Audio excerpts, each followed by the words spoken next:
We've talked before about specific alien races, as well as certain locations that we might visit in the Ragnarök Chronicles books, either tied to said aliens or otherwise. But to get a real sense of what it is to live amongst them, we may wish to actually look into their architecture itself. Now, of course, just looking at humans, for example, architecture within a single species is not going to be unified. That's a point I've made in other videos when talking about aliens. It's rarely going to be unified unless there's a very specific reason, like with the Borg in Star Trek. However, yes, therefore, if we were to go to their planets, we'll probably find, well, where that's applicable for certain races, a variety of different sort of structures. If we're just limiting ourselves to what we might come across in space, then we're perhaps looking for more of an inherent homogeny like we have within cars and other vehicles. Yes, you have variances depending on the company and make, but ultimately they come down to very similar components and compositions. Therefore, when we talk about what kind of architecture you're going to come across when you encounter these creatures, we can get away with talking about things being rather uniform, or at least having definite common elements in mind. Hello and welcome to the Ragnarök Chronicles. My name is Dominic and this is the channel where we talk about the lore of some of the books that I am writing. Back at the beginning of this channel, I did a video where I painted for you a picture of the towers, seeing as they're a major location within this first set of books in the Ragnarök Chronicles franchise. Now, within that, it was rather a crammed video with no kind of preparation beforehand. I just went with it and see how it turned out. Talk about the quality as you will, but my point is this here will just perhaps be a little bit of a retreading of certain concepts touched on there. With the Brethren Lords, if you go into any part of their domain, first and foremost, you are going to be surrounded by black, or at very least dark architecture, usually either perfectly smooth or moulded into certain symbols or motifs which are relevant historically, tangentially to whatever part of the towers you're potentially about to enter. These may be lit by torch brackets, or like that would be the closest way to describe them, akin to what we have on Earth.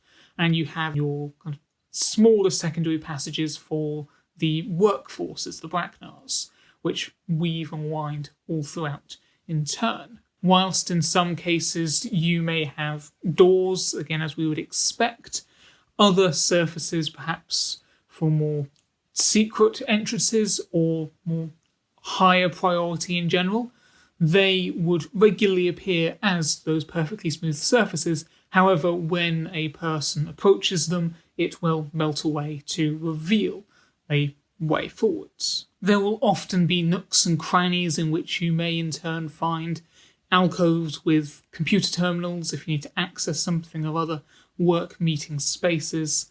Meanwhile, a large part of the upper body of the tower will rather be comprised of databanks which are used when studying the Alpha Realm universe each tower is allocated to. Meanwhile, especially nearer the base, you get more of a sign that these structures were in turn built upon existing lumps of rock and debris existing in the outer region.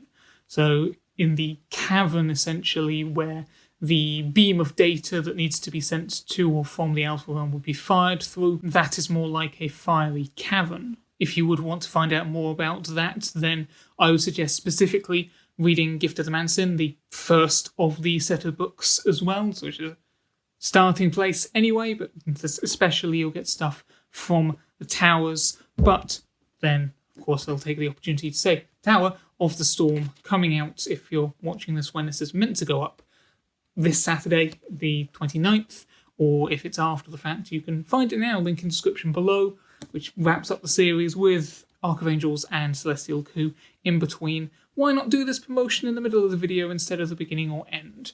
I wish I could do advert stuff like Aaron Hansen. He makes them interesting. Anyway, if those are the Brethren Lords' architectures in very broad strokes, we might next turn to the entities, seeing as the Brethren Lords technically were among them originally. The thing is, the entities don't often really have architecture of their own. It's more often, at least in terms of the ships or means by which we'll see them elsewhere, as I was framing this, that they rather either have those built for them by other people, or they just take what was already built by other people. In this, though, there does end up being something of a consistency in that these are of inconsistent sizes. Yes, these may be scaled up, or in fewer cases, but potentially scaled down to more closely fit the scale of the entity's adopted bodies, yet nevertheless, there will be discrepancies in there. The thing that might have the highest chance of being specifically entity built, or designed at least, that we have seen, would be the Maelstrom class warship, which we come across in the Ark of Angels. Here, just for a couple of details, apart from the ship being of an absolutely massive scale, is that it uses locking mechanisms which require a bolt of energy to be passed across them, which, with entities being energy-based creatures, they can stick their hand around and access that, whereas mere corporeal beings couldn't do anything with it, usually. And then you might see running through like the linings of the walls and so forth, other tubes with fluids, the purposes of which may not be immediately clear. Or, again, as is posited in that book, perhaps those fluids were just the ship having been flooded. Either way, the tubes exist. Beyond that, you have your fold-out containers with their specific armours that they can wear, at least near to the airlock, where you'd expect them to be, probably. So yeah, there's not really much I can say on their part to contribute to this video, but I wanted to acknowledge them anyway because they are, again, people that we do meet in these first sets of books. We can say more about the Palancius, who are your judicial kind of species, or, well, the one that we're really going to be coming across, and they impose their justice onto other species that they come across. When they originally left their homeworld, it was in a hurry, so a lot of their technology was more just cobbled together from what they had, including some alien for them in turn components that were present on their planet for other reasons, all kind of cobbled together so they could take off swiftly. Since then, they have had a lot of time to improve their technology, and on a smaller scale, they typically have. However, as an overall aesthetic, the Palancius do tend to maintain this rougher appearance as rather a reminder of where they came from and the original mission that they set out upon. With this in mind, while you'll see on the Palancius themselves, they have embedded into their exoskeleton other more advanced components, mechanisms, and their artificial thumbs can open up and basically be an all-purpose tool, their actual surroundings may look like what you'd expect during the Industrial Revolution. Well, elements of it anyway. You've got a lot of brass-looking piping everywhere and all this complex gauges and everything all around. Maybe, well, in certain sections of the ships, being like submarines, potentially. I've never actually been in one, but from what I understand, at the very least, their main starships, as we see them, are cylindrically shaped, although vertical rather than horizontal. On that matter of the larger ships, though, what is perhaps more common amongst the Palancius and in other races is that their ships are designed to potentially connect together in certain other ways to form other structures. This was touched upon in the video I did about A Blow, where the ships that they sent out to be developed would ultimately come back together and all fit in as part of the station. Well, yes, you can have other space stations as well, where the biggest types of starship might then link up next to each other. Maybe a specifically designed capsule would slot in the middle somewhere, and then you have a larger space station which other smaller ships can dock to refuel, potentially. Or maybe instead you have ships that combine together, slot up to form a defence or a weapon or something like that. These vessels are for more than just being piloted around inside. You may even have them becoming the mechanisms by which other, further, again, smaller ships can end up travelling further, these bigger ones establishing more of the subspace conduits or routes by which they can then speed along. This all ultimately, or at least originally, in the pursuit of their cousins, the Asnemois. The Asnemois' architecture and structure, again perhaps the most standout and unusual, whether it's within the decks of a ship itself, or rather on a larger structure's surface, otherwise exposed to the elements / an atmospheric shield, you have largely just flat surfaces upon which then are cuboid rooms that aren't connected by ceiling or within any larger infrastructure. They're just left dotted about. You can enter the different sizes as per their needs. Their surfaces, externally and internally, where there aren't other things and furniture and mechanisms and so forth, being covered in handholds so that the Asnemois can crawl over as necessary or crawl up to get to the higher sections.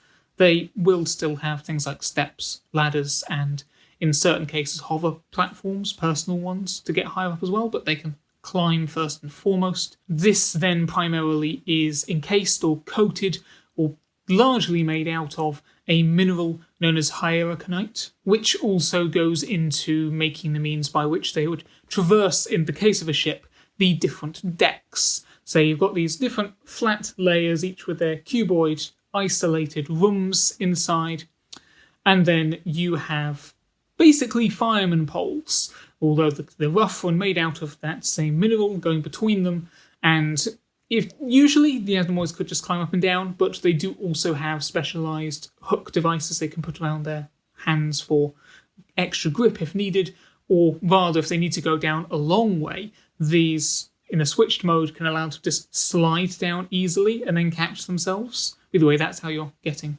up and down, usually, unless it's for like a halfway platform in which there'll probably just be a ramp. What's then just additionally useful about having the rooms isolated like this is that if, say, someone got into an area that they're not supposed to be in, what can happen is this individual room can be lowered into the deck, either like partially, just to trap them in there so they can't get in and out of the exit again, or indeed, if rather your insurgents are on the main open floor, you can descend all of the rooms into the floor and basically just have a complete flat playing field where there's now nowhere to hide, and you know exactly where they are, and you can go after them to get rid of the intruders.